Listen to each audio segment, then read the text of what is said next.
በስመ አብ ወወልድ ወመንፈስ ቅዱስ አሐዱ አምላክ። በስመ አብ ወወልድ ወመንፈስ ቅዱስ አሐዱ አምላክ። በስመ አብ ወወልድ ወመንፈስ ቅዱስ አሐዱ አምላክ። በክርስቶስ ክርስቲያን ተባልኩም ደቂ እግዚአብሔር ናም አምላክ ወላዲተ አምላክ ቃል ኪዳን ውሉዳት ቤተሰብ ገዛ አብርሃም ቁጽር 2 ከመቀኒኻቱም አሜን። ልዑለ ዋህድ እግዚአብሔር አምላክና ስሙ ተመስገነ ይሁን። እዚ ምስ መምህር እስራኤል ሰሙኑ ስለ ተኸታታሊ መልስ ንምሃብ ተዳለወ መርሃ ግብሪ እዩ። ብዝሓለፈ ስለ ታቦት ስለ መስቀል የቅሬታ ብዝሓለፈ ስለ ጸበል ስለ መስቀል መልሲ ሂብና ኢና። ሎም ድማ ስለ ታቦት መልሲ ንምሃቢና መጺና ከም ትፈልጥዎ ብተኸታታሊ ቀሺ ተወልደ ካብ ዝሃብዎ ናይ ክሕደት ትምህርቲ ሓደ ታቦት የድሊ እዩ። ታቦት ንሕና ኢና ታቦት ኣብ ሓድሽ ኪዳን ሓሊፉ እዩ ዝብልዎም ትምህርትታት እዚኣቶም ናዚኣቶም ናታቦት ኣግዳስነት ኣድላይነት ታቦት ታዩ ዝብልዎ ንሕና ድማ ከም ቤተክርስትያን ኣስተምህሮ መልሲ ሒዝና ኢና መጺና ዘለና። ንሕና ና ንጉስ ካህናት ና መንግስት ወረስቲ ኢና ይብል ጴጥሮስ። የስ ኩለና ና እግዚአብሔር መንግስት ወረስቲ ኢና ና ካህናቱ ለይና ናምንታይ እዚ ብውልድነት ንረኽቦ ጸጋ እዩ። ብኣገልግሎት ግን ካባኻትኩም ኤጲስቆጶስ ክሽወም ደሊ ካባኻትኩም ዲያቆን ዝኸውን እዚ የማልእ ካባኻትኩም ቀዳማይ ጢሞቴዎስ ምዕራፍ 3 አዚ ገርመኩም ጳውሎስ መጽዩ ናይ ጴንጤ በተለ ጴንጤቆስጣል ዝበሃሉ ቶም ሓደ እኳ ንእሽተይ ልሓሹን እዩ አንግሊካን ዝበሃሉ ወንጌላውያን ገለ ዝበሃሉ ካህናት ኣለዎም። እዞም ጴንጤቆስጣል በተለይ ዝበሃሉ እዞም ብሓደ ፓስተር ልምርሖ ገለ ብጣዕሚ ሓደገኛ ኮይንና ለለ ሕዝናቶም እዩ። ኢቨን ካብ ናይጀሪያ ካብ ጋና ኣጋንንት የምፁ ካብዞም ጠንቆልቲ ሒዞሞም ይመፁ ብዞም ብሓደ ቸርች ልምርሑ እሶም ጴንጤቆስጣል እዮም ዝበሃሉ ና መንፈስ ቅዱስ ወረደት። ጳውሎስ መጽሲ ዲያቆናት ሽሙ ኢለኩም ነይራ ዲያቆናት የለውናትኩም ኢሉ ናፍታ ቤተ መቅደስ መጸና ቤተ ክርስቲያን ንሕና እኮ ዲያቆናት የብልናይ ካህናት ክሽወም ልግቦ እዚ መስፈርት የማሊ ኢለ ጢሞቴዎስ ካህናትኩም የለው ተይልዎም ገገሊኦም ና ጴንጤ ቤተ ክርስቲያናት የብልናን እዮም ክልዎ። ሶ ጳውሎስ ዲያቆናት ከምዚ ይኹን ኤጲስቆጶስ ከምዚ ይኹን ኢሉ ንሕና ኤጲስቆጶሳት ነና ምክንያቱና ሐዋርያት መልእክቲ ኢና ነብል ንሕና ዲያቆናት ካህናት ኣለውና እሳቶም የብለውምን ታ ችግር ልመጸት እውን ምሰቋረጽዎ ትክህነት ታቦት የድልን ኢሎም ድሓር ምክንያቱ ትካህን ያለድሊ ምስቲ መሰው እዩ። ንሕና ግን ትታቦት ዝበሃል ብብሉይ ኪዳን በሐዲስ ኪዳን መሰው እዩ። ጳውሎስ ምዕራፍ 13 ቁጥር 10 ንሕና መሰው ኣለና ናይ ድንኳን አገልገልቲ ካህናት ክበልዕዎ ይግባአን ምክንያቱ እሶም ኣይኣምኑልን ሰቂሎም እዮም ቶም ናይ ፈሪሳውያን ቶም ናይ ብሉይ ኪዳን ነበሩ። ናይ ሐዲስ ኪዳን ካህናት ግን ይስውእዎ መን ከም ንዓል ጳውሎስ ካህናት እዮም ይስውእዎ እንጀራና ህብስት ይዋርኹ ነይሮም። ሕዚ ዓባይ ነጥብ እዚኣ ሕዚ ክሪእዋ ኣለዎ ክህነት ዝበሃል ስለለይብሎም ትክህነት ካህን ዝሰርሖ ትካህን ዝጥቀመሎም ነዋያተ ቅዱሳን ዝበሃሉ ታቦት መሰውእ ገለ መስዋዕቲ ቁርባን ገለ ዝበሃል የብሎምን ሪኻ የብሎምን። ሕዚ ትካህን ትሰርሕ የለን ዝኾነ ነገር እንድሕር ሰርቪስ ኣቋሪፅካ እኮ ከነ መጨራሹ ኢኻ ተቋም ገዲፍና ኢኻ ትብል ገዲፍና ኢና ከይብሉ ግን እሳ ስለለይኽእሉ እንታይ ይገብሩ የለን ማለት ቀሎም በቃ ቁርባን ዝበሃል የለይ ታቦት ዝበሃል የለን መሰውእ ዝበሃል የለን ይብል። ሕዚ ግን ንመጺና ናፍቱ ዋና ናብ ብሉይ ኪዳን ታቦት ኣይሰርሕ ነይሩ ተባሂልና 10 ትእዛዛት ሕጊ ናይ ኣምላኽ ይቕመጠሉ መንፈስ ኣምላኽ ይቕመጠሉ። ናይ ሐዲስ ኪዳን ከታይ ይግበረሉ ተባሂሉ ናይ ሐዲስ ኪዳን መሰውኢ 10 ትእዛዛት ኣይጽሓፈሉ ኣብዝ ብዘጋጣሚ ምእመናን ክፈልጡና ገሊኦም ሰዓት ታይሞስሎም ልካረኸሩ ናብ ብሉይ ኪዳን 10 ትእዛዛት ይልቕመጠሉ ሕዚ ትእዛዛት ሱሲ ዲኹም ጽሕፍዎ ይብሉ ኣብ ሐዲስ ኪዳን ኣክቹዋሊ ኣብ ታቦት ኣብ ናይ ሐዲስ ኪዳን መሰውእ ታቦት 10 ትእዛዛት ዝበሃል ኣይጽሓፊ ምክንያቱ ትእዛዝ ታይ ተቐሚጥሎ መንፈስ ኣምላኽ ኣብቲ ሚልክያስ እውን ዘሎ ኣብ ጴጥሮስ እውን ኣሎ እቲ መንፈስ ኣምላኽ ኣብ ኩሉ ክፈስስ እዩ ተባሂሉ እዩ ትሕጊ ኣምላኽ ኣብ ልቦም ከቕምጦ እየ ኢሉ ሶ ኣብ ርኢኻያ ትኾን ካብኡ ተሃልያትካ እንታይ ይብል ካብ ደጊም ጀሚሩ ይብል ማንም ሰብ ሕጊ ኣምላኽ ከምዝን ማንም ኣይብሎምን ይብል እንታይ ዳ ይብሎም ይብል ድሕሪ ደጊም መንፈስ ኣምላኽ ኣብ ሕድሕድ ሰብ ከፍስስ እየ ኣብ ሕድሕድ ህፃናተይ ከፍስስ እየ ይብል። ብድሕሪኡ እንታይ ይልገብር እቲ ናይ ሐዲስ ኪዳን ታቦት ካብ ናይ ብሉይ ኪዳን ታቦት ዝፍለየሉ ናይ ባዕሉ ነጥብ ኣሎ። ኣክቹዋሊ ንሕና ናይ ብሉይ ኪዳን ታቦት ይኾንና ንጥቀም ኩልና ኦርቶዶክሳውያን ለክፈልጡልና እንደሊ ዘይፈልጡ ታሃልዮም ፕሮቴስታንት ኣሕዋትና ለክፈልጡ እንደሊ ናይ ብሉይ ኪዳን ታቦት ሓንቲ እያ ነይራ ሓንቲ ከዓ ናይ ባጊዕ መስዋዕቲ እያ ትቕብል ኣብ ኢየሩሳሌም ነይራ። ብድሕሪኡ ብዙሕ ታሪክ ኣሎ ሓጢያት በደል ምስ ገበሩ ተማሪኻ እና ፍልስጤም ኸይዳ ነራ ዳሓረኻ ናብ ኢትዮጵያ ልመፀሉ መንገዲ ኣሎ ሕዚ ታወት ብዛዕና ብሉይ ኪዳን ታወት ኣብ ሓድስ ኪዳን ግን ክርስቶስ ትታወት መሰውኢ ኢልዎ ኣሎ ጳውሎስ ታይ ግልጋሎት ልህብ ተተባሂሉ ከም ናብ ብሉይ ኪዳን እግዚኣብሔር መንፈስ መቕመጢ ጥራይ ኾነ ሕዝማ መምርያ ያሬድ ኣብ ታወት ጥራይ ለይኾነ ኣብ ሕድሕድ ገዛውት ቤተክርስትያናት ኣሎ ታወት ኣሎ ወይ ድማ መሰውኢ ኣሎ ኣብ ጥራይ ኾነ መንፈስ ኣምላኽ ኣሎ ኣባየ ኣሎ መንፈስ ኣምላኽ ኣባኻ ኣሎ ኣብ ብሙሉእ እግዚኣብሔር ለኣምን ክርስቶስ ለኣምን መንፈስ ኣምላኽ ኣሎ ስለዚ መንፈስ ኣምላኽ ንመቕመጢ ተባሂሉ ይኾነን ሕዚ ታወት ተቢሉ ኣብ ብሉይ ኪዳን ግን መንፈስ ኣምላኽ ኣብኡ እዩ ጥራይ ዝሰፍፍ ኣብ ካሊእ ኣብ ሓጢያት ዝነር ካልኣይ ሕጊ ኣምላኽ 10 ትእዛዛት ይፅሓፈሉ ነይሩ ናብ ብሉይ ኪዳን ሕዚ 10 ትእዛዛት ንምፅሓፍ ይኾንና ንጥቀመሉ ኣፍታ ናይ ሓድስ ኪዳን ሕዚ እንታይ ኣለላ ኢየሱስ ኣልፋና ኦሜጋ እዩ ዘለዓለማዊ መጀመርያ መወዳእታና ዘለዓለም ኣምላክ ኢሉ ኣሎ ካብኡ ናይ ስላሴ ስእሊ ኣለዎ ትናይሕዝ ዘሎ 10 ትእዛዛት ፅሑፍ የብሉን ንምንታይ እቲ ሕጊ ኣዋናት ተቐሚጡ እዩ ብክርስቶስ በኩል ምስ መፀ መንፈስ ቅዱስ ሕጊ ነግረና ኣብ ህሊናና መፅሓፍ ቅዱስ ከዓለና መፅሓፍ ቅዱስ ስለለና ብኡ ነንብቢና መንፈስ ኣምላኽ እውን ትዝግባእን ዘይግባእን ይነግረና ስለዚ ታይዳ ኣይና ንጥቀመሉ ተተባሂሉ ሕዚ ናይ ሓድስ ኪዳን ታወት መሰውኢ ታይና ንጥቀመሉ ተተባሂሉ ንመስዋዕቲ ኢና ንጥቀመሉ ናይ ሓድስ ኪዳን ቁፅሪ 1 በቃ ሰርቪሱ ኣገልግሎቱ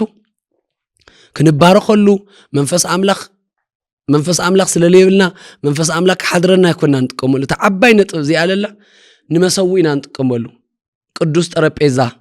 ቅዱስ መስዋዕቲ ሆሊ አልተር ይባሃል ቅዱስ ጠረጴዛ መስዋዕቲ ይባሃል እዚ ኣብ ቅዳሴ ለሎ እዩ ኣውሮፓ እውን አክቹዋሊ ንሕና ጥራይ ኾና ታወት ለለና ብሙሉአን ዘናሕና ግብፂ ኣለዎም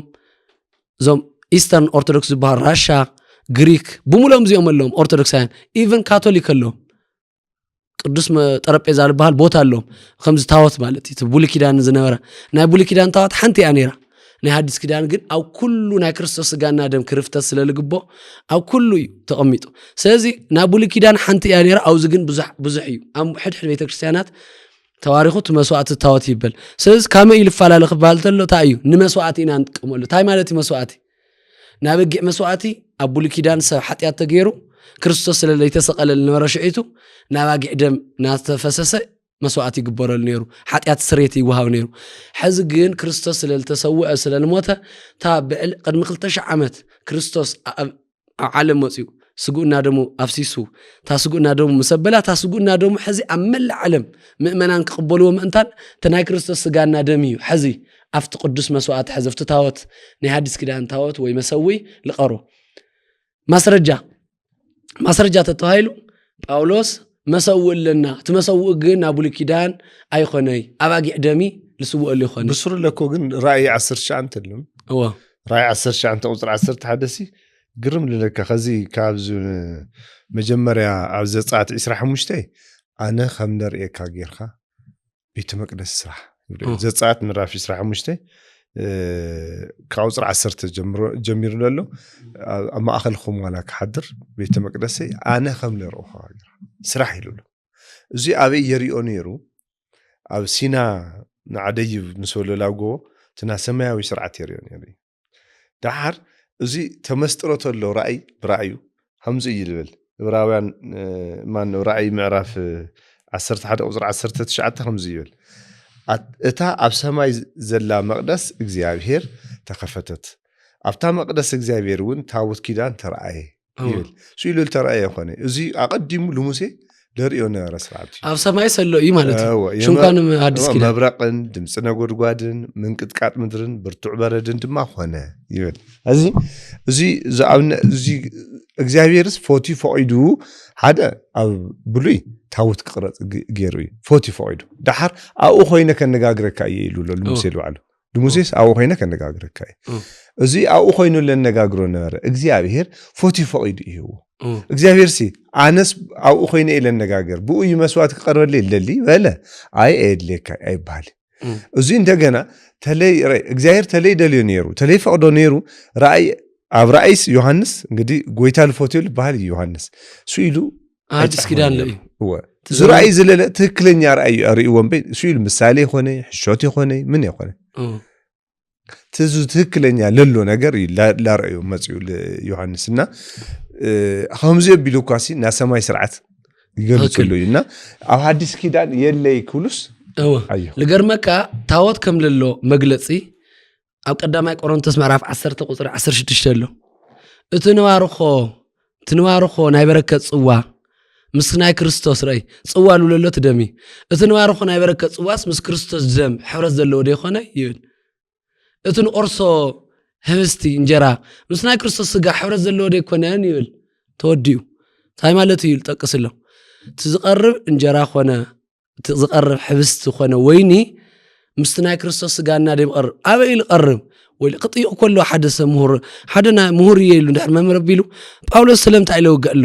ስለምታ ኢልናገርሎ ታዩ ቀደም ልቀርብ ህብስትና ወይኒ ነይሩ ድዩ ታይ ኸይል ጠቅም ታይሙ ጳውሎስ ይቅርቦ ነይሩ ኢኻ ጳውሎስ ናሃሌስ ንምእመናን ይህቦ ነይሩ ንምእመናን ስጋይና ደሙ ናይ ክርስቶስ ኢሉ ይህቦ ነይሩ ኣበይ ኸይወሃብ ነይሩ ኣብ መሰውኢ ባዕሉ ጳውሎስ ካልእ ኸይጠቅስ ኣቀዲም መሰውእ ለና ኢሉ እቲ መሰውእ ታይ ኢሉ ጠቅም ተይልና ጳውሎስ ዝቀርብ እንጀራና ህብስት ምስ ናይ ክርስቶስ ስጋና ደም ሕብረት ስለሎ እሱ እዩ ለይተገበኡኩም ከይትቅበሉ ምክንያቱ እቲ መሰውእ ለ ናይ ሓዲስ ኪዳን ታወት እዩ እቲ መስዋዕቱ እውን ናይ ክርስቶስ ስጋና ደም እዩ ስለዚ እቲ መስዋዕቱ ወይ ንዕካዮ እቲ ናይ ክርስቶስ መስዋዕት ዝቀርበሉ ታወት ንዓካዮ ትንዓኢኻ ኣይ እቲ መስዋዕት የኽብሮ እየ ስጋው ደሙ ይቅበል እንተልካ ከዓ ከይተገበእካ ተበሊዕካ ከዓ ስጉና ደሙ ቅጥያ ኢኻ ገሊኦም ይብል ኣብኡ ኮ እንደሎ ኣወርኢኻዮ ትኾንካ ዘይተገበኦ ኢሉ ልጥቀሶ ገሊኦም ከይተገበኦም በሊዖም ይብል ስጉና ደሙ በሊዖም ገሊኦም ኣያሌዎች ይብል ብዙሓት ሰናዊቶም እዮም ገሊኦም ኣብ ሕማም ወዲቆም ናይ ስጋ ሕማም ገጢምዎም ይብል ገሊኦም ከዓ ብዙሓት ሞይቶም እዮም ስለዚ ታወት ክንዕቅየ ኣብቲ ታወት ዝቀርብ ስጋና ደም ክንዕቆየ ተይልካ ግን ከምቶም ልገጠሞም ቆሮንቶስ ድፍረት ገጢሞም ነበሩ ችግር ገጢሞም ነበሩ ገሊኦም ሞይቶም እዮም ብድፍረት ነቲ ታወት ንዕቆም ነቲ መስዋዕቲ ዝቀርብ ታወት ኣብቲ መስዋዕቲ ናይ ሓዲስ ኪዳን መስዋዕቲ ታወት ዝቀርበሉ ነበረ ስጋኡና ደም ዝነዓቁ ከዓ ገሊኦም ከዓ ተቀዚፎም እዮም ገሊኦም ከዓ ብሕማም ተወቂዖም እዮም ይብል ስለዚ ተሪናዮስ ብጣዕሚ ልገርም እንደው ብሱር ኣውዚ መምርያረድ በተለይ ብሱር ኣብ ሓዲስ ኪዳን ኣብ ቤተክርስትያንና እቲ ናይ መስዋዕቲ ሓይሊ ኣብ ታወት ነበረ ሓይሊ እቲ ናይ ሓዲስ ኪዳን ታወት ሲ እቲ ናይ ክርስቶስ ስጋና ደም መሰውኢ ኮይኑ ከም ዝቀረበ ክርስቶስ ቅድሚ 2000 ዓመት ዘፍሰሶ ስጉና ደሙ ኩሉ ሻዕ ትኩስ ኮይኑ በብግዚኡ ክንቅበሎ ልግሕግዘና እዚ እዩ እንታይ ተይልና ኣብ መጽሓፍ መነኮሳት ኣሎ ገርገርዮስ እውን ኣሎ ገርገርዮስ ይብል ቅዳሴ ከኣተሉ ናፍቲ ቅዱስ ታወት ናይ ሓዲስ ኪዳን ገርገርዮስ ማለት ናይ ሓዲስ ኪዳን ሊቀ ጳጳስ እዩ ዓብይ ቦይ ከኣቱ ተለስ ገጹ ከምዛ ሓዊ ከምዚ ቀይሕ ኔካዶ ሓዊ ይልወጥ ነይሩ ይብል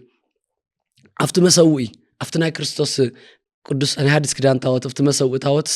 ክርስቶስ ከም ህፃን ስጉእ ክርፍቶ ተሎ ይርዮ ነይሩ ዳርጋ ን30 ደቂቃስ ሱቅ ይብል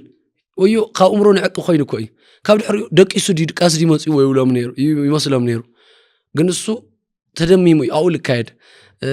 ኣረጋዊ መንፈሳዊ ለኒዮ ኣብ መጽሓፍ መነኮሳት ልሉ በጣም ልገርም እሱ ይብል ብህይወቱ ትሑት እዩ ቅዳሴ ቅዱስ ዘሎ ምእመናንስ ኣይስኹም ንዞም ካህናት እሶም ቀድሱ ኣነ ጠዋፍ ክወክብ እሶም መጽሓፈን በው ኣነ ኣትራኖስ ክቀርበልኩም ይብል ነይሩ ሓደ መዓልቲ ግን ቅዳሴ ተሳይንስ ቀድስ ኢሎም ብሓይሊ እትዮም መስኣተየ ቅዳሴ ጀሚሩ ጸሎት ሰራይ ካህን ኮይኑ ክብል ተሎስ እቲ መስኮት እቲ ናይ ቤተ መቅደስ ብላዕሊ መስኮት ለሎስ ተኸፊቱ ና ሰማይ ብርሃን ኮይኑ ለብል ተኸፊቱስ ርግቢት ክትወርድ ተላ ይብል ካብታ ርግቢት ቀጣቢ ዓሪፋ ኣብዚ መሰውኢ ኣብቲ ስጉእና ደሙ ለዓረፈሉ መስዋዕት ያው ኮፊላ ካውሪ ከብሎ ተሎ እቲ መሰውኢ ታርግቢት ልመጸት ተራርግቢት ይኾን መንፈስ ቅዱስ እዩ ሪኻፍቲ ልክ አን ክርስቶስ ኣብ ባህር ዮርዳኖስ ኣብቲ ናይ ዮርዳኖስ ብርግቢት ከም ተገለጸል 3:16 yes ኣው ኾርድ ተሎ ትርግቢት ቀጣፍቱ ህብስትና ወይን ምስ ዓረፈፍቲ ቁርባን ልክዕቲ ህብስቲ ቱ ክትሪኦ ተለኻ ህብስትና ወይን ይመስል ግን ደምና ስጋ ናይ ክርስቶስ ስጋና ደም ምዃኑ መግለጽ ልክ ከም ዝልሕረድ በጊዕ ኣብ ራእይ ዮሐንስ ዝልሕረድ በጊዕ ኮይኑ ተራእይ ሓደ ልሕረድ በጊዕ ረኣኹ ዝተሰውአ በጊዕ ይብል ተሰውኢ ኮይ ደሙ ፈሲሱ እዩ ኮ ግን ከዓ ብህይወት ለሎ በጊዕ እዩ ክርስቶስ ዮሐንስ ወንጌላዊ ልጠቅስ ለው ራእይ ክርስቶስ ከም በጊዕ ተሓሪዱ እዩ ግን ህያው እዩ ኣይሞተን ተበጊዕ ግን ከዓ ተሓሪዱ ደም ፈሲሱ ልክ ኣረጋዊ መንፈሳዊ ከዓ بحد قصة هزان لمسر كحفو دلي يبل خمسين إيش يتفتح ولا عسك حفو دلخو كأو بقع خوينا خاطر أي والتسوق بقع كأو تايلو مسيكا بدحري منكسو أرجع من فساوي أنا عاوز تاوت زي خوينا ሚስጥሩ ከምዚ ኢሉ ተገሊጽለይ ምስ ኩሉ ሓጢኣተይ ከተማ ዓለምና ነበርኩ እዚ ሚስጥር ተገሊጽለይ ክርስቶስ ስጋና ደሙ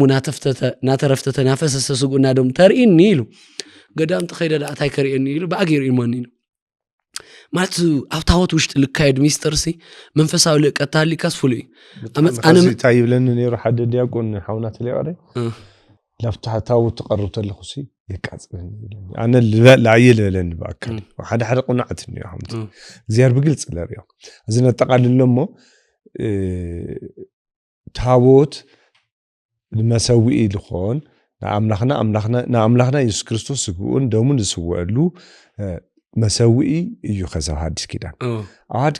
كده تلي يدلنيرو أخذ عنتو لتقصنا يمنا قدوس باولوس نرأي يوحنس زي كله أم بتأمت النيرو تلي زيد النيروس رأي ريو يلو أيامتنا سلازي تاوت على مخانو أو زينا نرد كوزب زلالة حطوا تعليكم بإنبوكس لأخلناهم سلك قصرة ولا سكرول لاجر يحلف له بتليجرام واتساب كله تلاقوا تدخلوا بخمزيل تجاجهم أحوات عندنا نداو عين البنا هم يبره لكم منا نبن بحكي مسح قدس مرمار تلي كمرمار تلي خوين محتاتي لدلمبن هم فلت وصيخة هم زعينت እግዚአብሔር لنقفو نجرات ملعن صبوا يا اخواني صبوا هنا تترموينا انا مرت نحلف ስለነበረና ሰዓት እግዚአብሔር አምላክና ተመስገነ ይሁን ወስብሐት ለእግዚአብሔር